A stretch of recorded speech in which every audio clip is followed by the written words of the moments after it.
G'day ladies and gents, and welcome to War Thunder with Mags, and welcome to my first impressions of the F9F.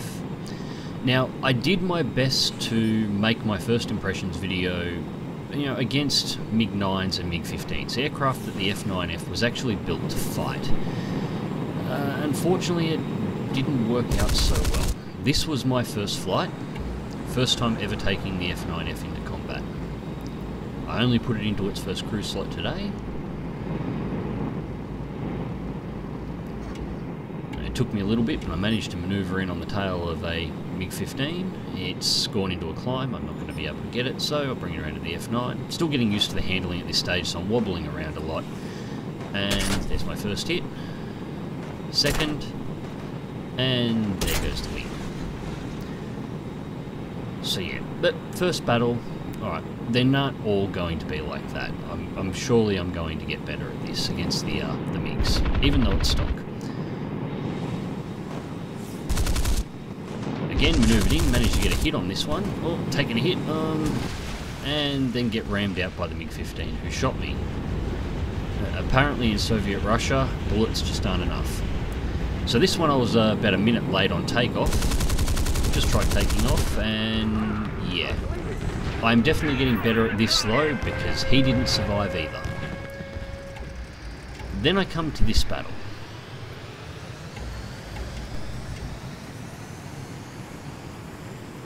Now, I didn't want to face the Germans for my first impressions video. I really wanted to face the Russians, but I'll take what I can get.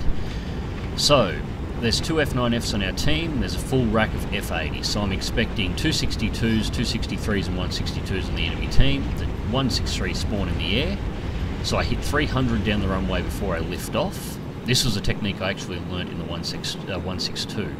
If you push it out to as close to 300 as you possibly can before you wheels up and then put it into just a gentle climb, well, you can see here, this Panther lifted up before me, is on the same climb angle as I am, and he has upgrades, yet I'm blowing past him like he forgot to turn the air brake off.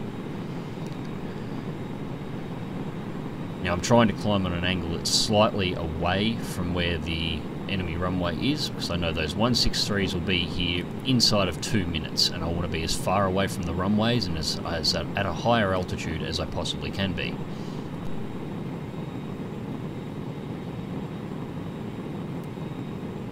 Now, part of the reason I really didn't want to face the Germans for the first impressions, especially in a Korean era aircraft, is I've been on the receiving end of F9Fs and F80Cs in the jets. I've got all the German jets, I've flown all the German jets, and I know how hard they have to work against these battles, but this truly made me want to have a shower afterwards. This was bad.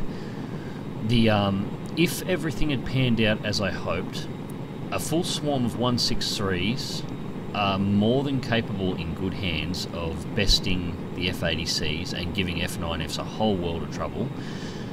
162s can take out F80Cs. I'm actually in the process of putting together a video with dealing with F80Cs in the 162, tactics to use. I'm just waiting on getting a little bit of footage, and having done a few battles in the F9F today, I think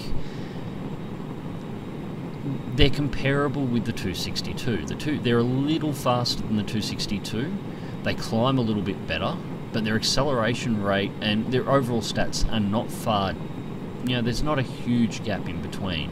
I think the 262s actually manoeuvre a little better, and in the firepower department, the 262s, well, it doesn't matter what aircraft you're flying in this game, if you're in a 262's gun sight, you'll be riding a parachute within a few moments. So I thought that would almost be a balance, providing the 262 pilot was good. Didn't quite work out that way. So first 163's been sighted in the distance, he's moving to engage our other Panther who's gone off on its own. Because he's flown off on his own, he's about 25 k's away from the rest of the team. There's nothing any of us can do to help him, so he's on his own. Again, I'm just trying to get a little bit of altitude, keep my speed up over 480, as close to 500 as I possibly can now. I'm sitting at 15,000 feet, and I'm trying to circle halfway around the map. I want to know where those 262s are, I want to know where the rest of their 163s are, because we've only sighted one at the moment.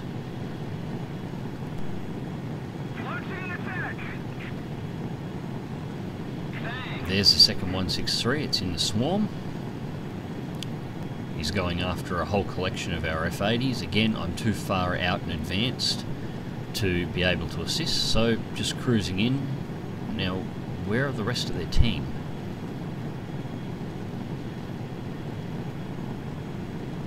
And it's at this point I'm starting to get a sinking feeling about exactly what the matchmaker has done here.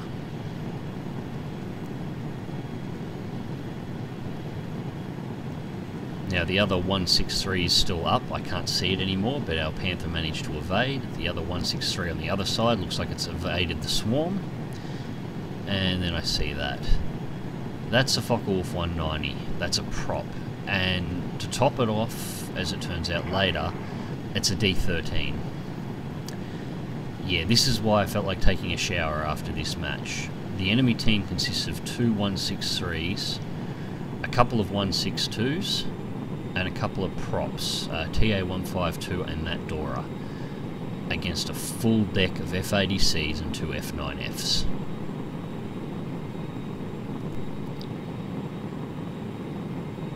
So yeah, this is honestly the first time I've ever been on a battle that's been this one-sided. I've got the F-80C, I've only ever faced MiGs in it before. I've never actually had to fight the Germans in the F-80C.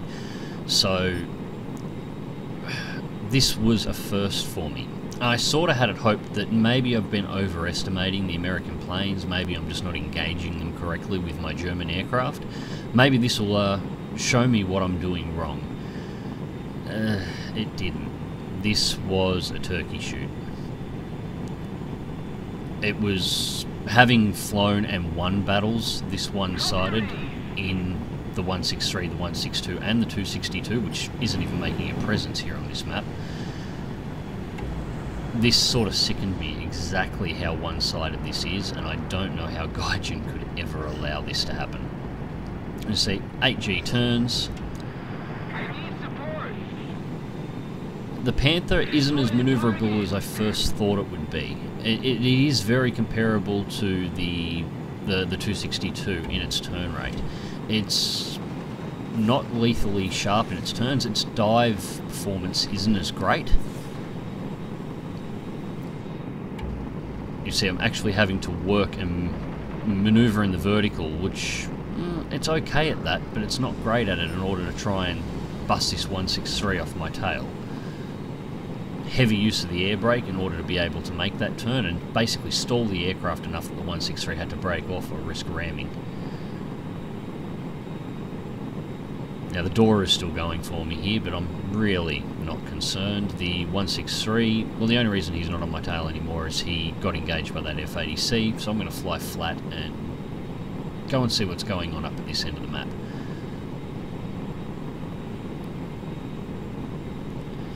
My overall feeling after flying the F9F for most of today was it's just okay.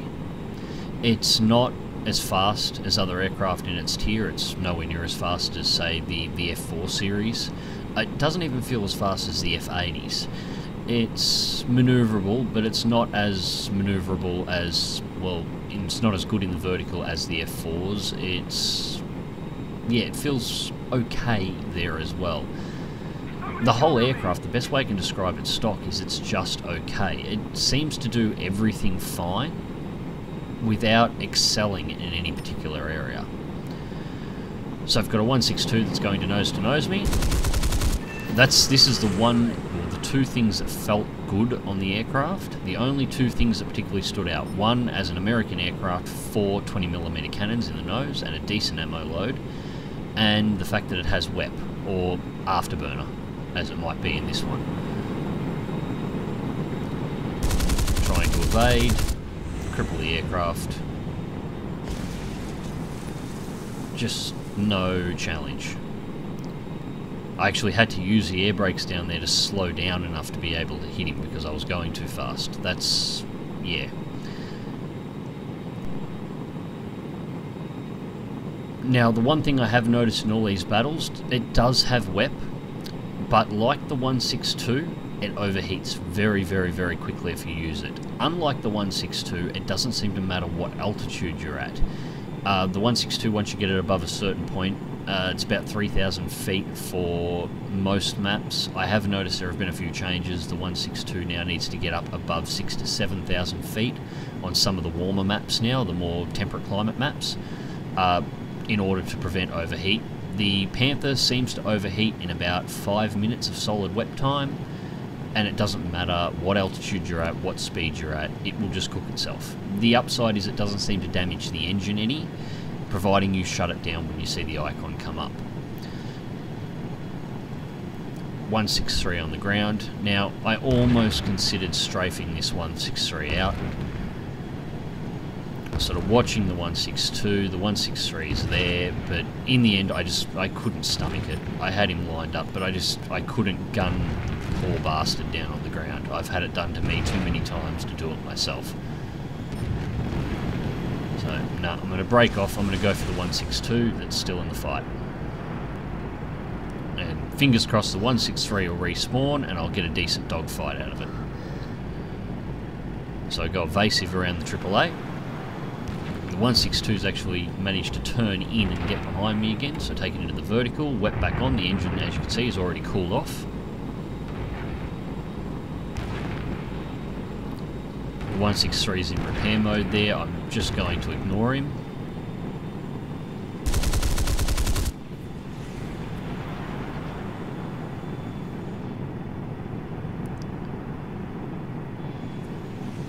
Now, at high speeds, I found you had to use the air brake in order to get manoeuvrability out of this aircraft. It just... You can see, as soon as I turn it off, the nose starts lagging and it starts getting a little bit of a wobble in the turn. The second you hit the air brake again, it immediately smooths itself out.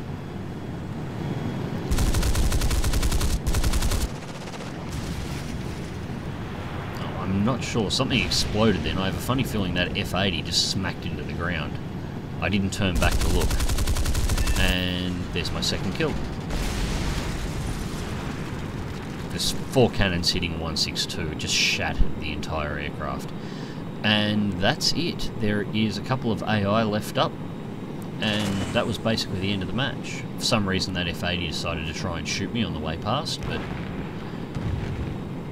he missed.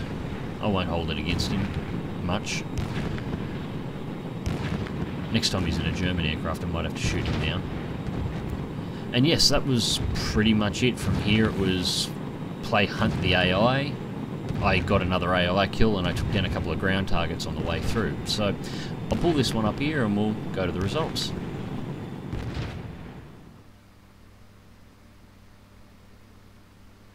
So results for the match was first place with 3 kills, 1 AI and 3 ground targets that I got. The final blow, Fighter Award, Bomber Award, Bulletproof and On Hand. Came out with 87,765 Silver Lions and 56,343 XP. And despite that pretty good result, I still feel like having a shower afterwards. This was... I suppose it worked really well in a way to show me the problem that I was feeling the whole way through flying this aircraft. And that's this aircraft doesn't really have a home in the game at the moment. It's okay at everything, but it has no area where it particularly excels. The only good, really exceptional parts of the aircraft is the fact that it's equipped with WEP, which overheats in about 5 to 7 minutes, give or take. And it's got 420mm cannons, which is rare amongst the American aircraft. There's only a handful of cannon-equipped American aircraft in the game, and this is one of only 2 jets that has them. It is dead stock. It is so much more powerful than anything the Germans have that it's ridiculous. It would be interesting to take it up against a 262 and see whether or not my belief that it is capable of one-on-one-ing with a 262 is founded, or whether or not it's just wishful thinking that the Germans have a chance against it. But then you go to the other side and you start putting it up against the MiGs, and against the MiGs it's seriously underperforming against everything they've got. I did get into a couple of dogfights with MiG-9s and tried booming them. They were fast enough to get away. Tried manoeuvring with them. Maneuverability was about on level. For those that have access to German aircraft, this is the MiG-9 of the American line. It is okay in every area, but doesn't excel anywhere in particular at all. I think it'll go from okay to pretty good once it's got all its upgrades unlocked, and in that area it may be able to start dealing with the MiG-15s on a far more level basis. But again, it's just going to be pretty good in all areas. It's not going to have any area that it really excels at, you know, like the Saber's incredible turn time, the energy retention and vertical speed performance in the Meteors, the climb rates of the MiGs. It's just going to be okay to good, depending on the number of upgrades you have. That said, it is a beautiful aircraft, and I did enjoy flying it. I'm just hoping with the patch 1.37 matchmaking, this thing never, ever, ever goes into a battle against the Germans that doesn't include a 262. Well, I'm going to call it there, guys. I hope you enjoyed the video. Click like if you do, subscribe if you want to see more. Fly smart, fly safe, and I'll catch you in the skies.